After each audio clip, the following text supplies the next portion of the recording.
We just took, whatever it was, 20, 25 minutes of callers, quite a few Panthers complaints, and I hadn't heard Derrick Brown's name, which tells me some of you may not quite know yet. So if you're a Panthers fan and after the game yesterday you said, you know what, I'm taking a break from sports until tomorrow afternoon, then I'll get caught up. You may want to sit down. I've got some news for you.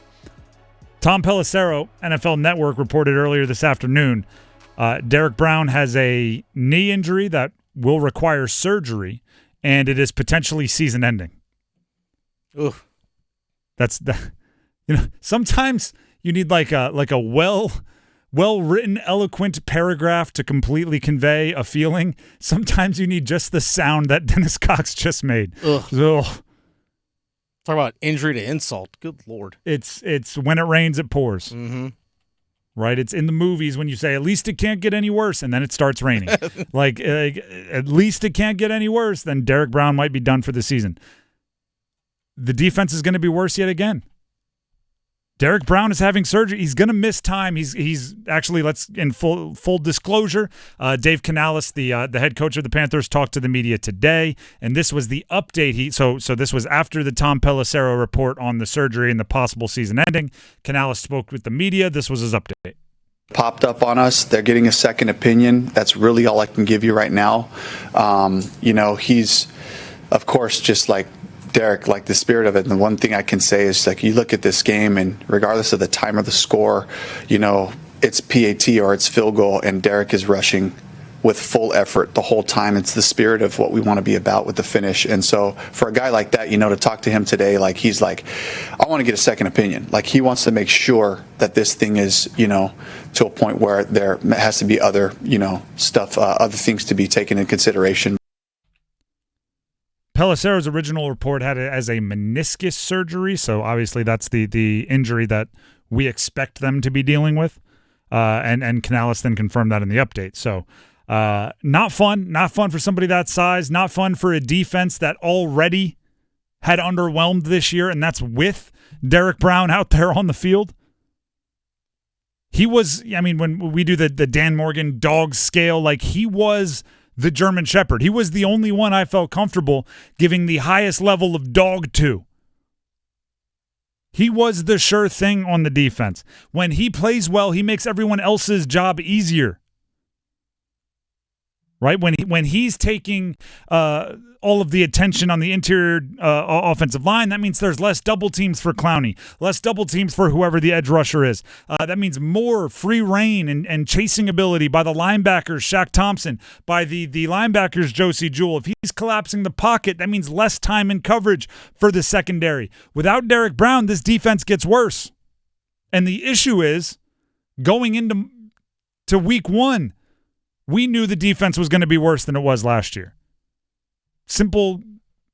They took resources from the defense and converted them to offensive help, right? They traded Dante Jackson for Deontay Johnson. Dante Jackson had an interception, ran it back for a touchdown for the Pittsburgh Steelers. They took that player who's at a position of need, a position that the Panthers have struggled to fill, traded him away, and in return got Deontay Johnson. I still think that's a good trade. I think it's a trade they had to make, but it is an example of converting resources on defense to offense. They took a whole bunch of money, didn't pay Brian Burns. Went and got Robert Hunt and Damian Lewis with a whole bunch of money. Those are offensive linemen. Like, that is what they did. So we knew their defense wasn't going to be as good from a dude's perspective. The part I wasn't expecting was the sloppiness and the communication and the mental errors on defense. The first touchdown over the top to Rashid Shaheed. Let's start at the beginning, right? Pockets collapsing a little bit. Derrick Brown is able to, Derek Carr is still able to get the pass off just deep down the middle. Hopefully someone runs under it. Shaheed runs right underneath it, makes the catch, and scores. If you watch the game, if you paid close attention, it looked like J.C. Horn got burned. J.C. Horn, by the way, he's the vice best player on the defense. I think Derrick Brown's the best. I have J.C. Horn as next best. So he gets burned, and it looks bad. And later in the game, Derek Carr is talking trash directly at J.C. Horn, holding up 3 fingers to say, I just threw for 3 touchdowns against you. So the day didn't look great for J.C. Horn. But watch the body language after that first touchdown. J.C. Horn didn't look frustrated with himself. He looked confused and frustrated that he didn't have safety help. I believe J.C. Horn was playing with the expectation that he had a safety helping him in the deep middle part of the field. So when Shaheed was on his way there, he knew I can play behind him and I'll have the safety over the top and we'll have him covered. Instead, there was nobody over the top. He played behind him, touchdown. Now, I'm not throwing the safety under the bus, although that was Jordan Fuller, because maybe J.C. Horn was mistaken. Maybe there was some other site adjustment. Maybe there was something else in the call that said Jordan Fuller shouldn't have been there and J.C. Horn expected him to be. Maybe he should have been there and J.C. Horn was right in expecting him to be. Either way, they weren't on the same page. And that's the thing that I thought you wouldn't have this year. That's why you bring back Evero as your defensive coordinator, to have stability on the defensive side of the ball. That's why so many of the defensive players they brought in were players that had a past history playing for Evero, either in L.A. or in Denver. You thought at least I thought, that the talent level on defense would go down, but the continuity and the ability to be in the right spot would go up. Week 1, it looked like everything went down. Mm-hmm.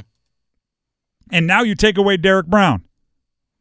And you say that defense is the one that needs to support the offense while they figure it out. And oh, by the way, let's not pretend like they were playing the Kansas City Chiefs. No. Who they will have at Bank of America Stadium later on. Although at times Derek Carr looked like Mahomes. Oh, gosh. Derek Carr was throwing on the run. When's the last time you saw Derek Carr run, let alone accurately throw on the run? It was one of those games where, like, if it could go wrong, it did, right? Murphy's Law. It was one of those games. But you have to judge what you see on the field. You have to judge what you like. The product you put on the field is what you are judged on in the NFL. The defense, the product they put on the field wasn't good enough. And then we get the news today that you might be losing Derrick Brown for the season. I mean, this is, I know I said it earlier. You got to rally the troops, or you got to circle the wagons. That's the way, right? You got to circle the wagons.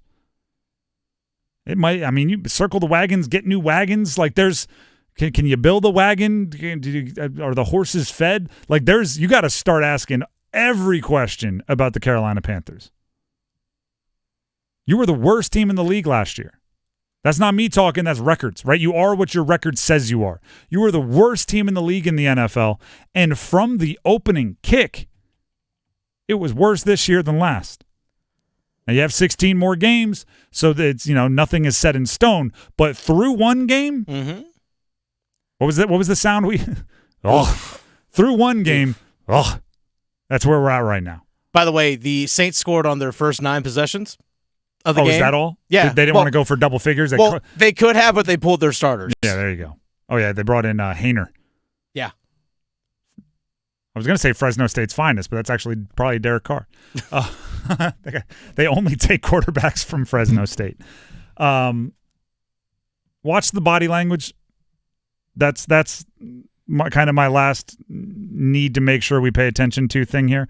Watch the body language, because you start having miscommunications on defense. Your best player's gone, if he is gone for the season.